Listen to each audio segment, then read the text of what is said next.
Hello, let's get acquainted, I'm Tom. Well, enough chit-chat. So I was solemnly handed over this smartphone. Stylish, but very cheap. Universal, but...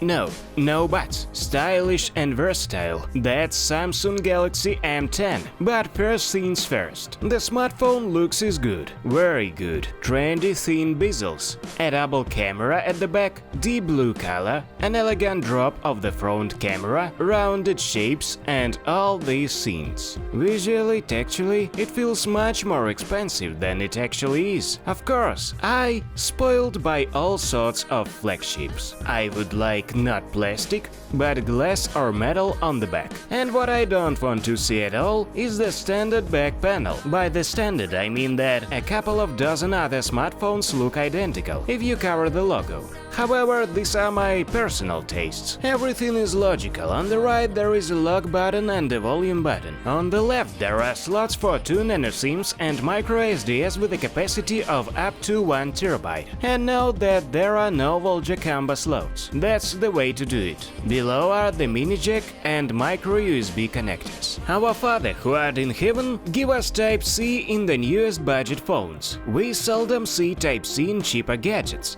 But surely, now is the time to change that. In general, if you remote all subjectivity and look at the smartphone as completely unbiased as possible, it looks very good. In terms of performance, don't expect miracles, but you can count on comfortable work, and not only work, by the way. Inside we have Exynos 7870 with 8 cores, 2 GB of RAM and Mali T830. Nothing really bothered me except for 2 GB of RAM. Now this is scary. However, to my surprise, the system runs PlayerUnknown's Battleground on minimum settings, as well as NFS no limits. Yeah, no, NFS is not the freshest of games, but I just can't get into these asphalts of yours. Lightning fast launch. But in the process, everything is okay. Antutu issued a figure of 72,956 parrots. What is noteworthy is that I tried lots of games, but the phone stayed cold, and it's scorching hot outside. There's 16 GB of storage, so it's definitely worth getting a microSD.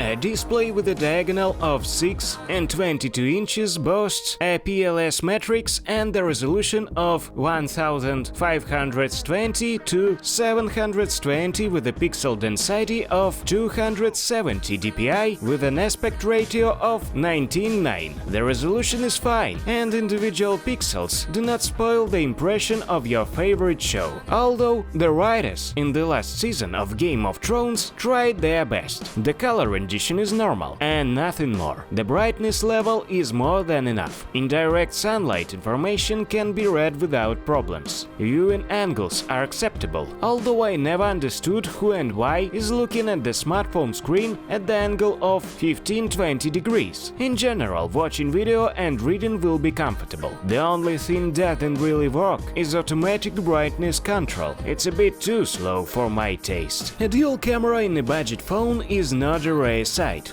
But a good dual camera certainly is. No, it does not know the depths of field. It does not know slow-mo. But that's only logical for this price. But it's able to shoot landscapes quite normally, as well as macro. It only needs enough light. Sunlight to be exact, and it can do portraits too. It even can blur the background. It's not at all perfect, but it tries its best. The 5MP wide ultra-wide model can capture even more than the 13MP wide-angle lens, and even the bulge effect can be removed. Yes, by cropping the photo. But it gets the job done. It records video in Full HD at 30 frames per second. Looks fine. Nothing supernatural. 5 megapixels front camera also needs lighting, since without it, it's not as impressive. Average, but consider the price tag. The video quality is about the same. If you want cool pictures, you better acquire an artistic taste, straight hands, learn some Snapseed or something like that, and work your magic in post-processing. Well, in my case. Ладно, и так сойдет.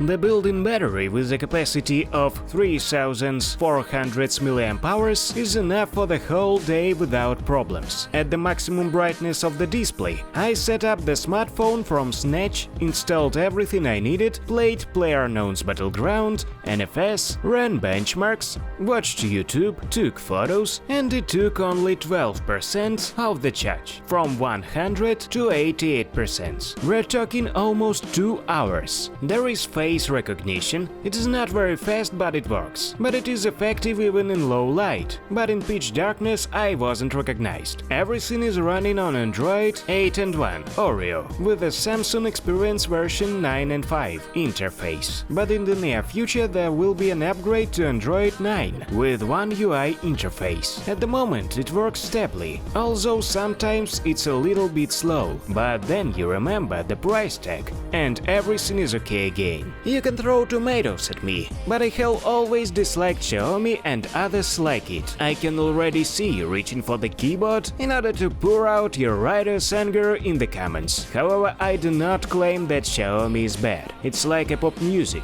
popular, but not for everyone. And this very not everyone will be satisfied Samsung Galaxy M10. A child who does not need the cherished Apple on the back of the smartphone, an adult who wants to read a book on the way home, the older generation who wants to speak with their relatives and periodically send their children pictures of cats and dogs. Yeah, it's not amazing, but for that kind of money you shouldn't expect anything better. It looks good, it runs games, it makes photos, it survives the day without recharging. A fine smartphone for 80% of people. Moreover, let me remind you, I have a pre-sale model, not a serial model. Therefore, all the nuances in the camera, issues with the speed and so on can be corrected afterwards. There have already been precedents. And if you want to learn more about M10, go read the text review linked in the description below. You can find me somewhere on Root Nation, where we will certainly meet again. Till next time.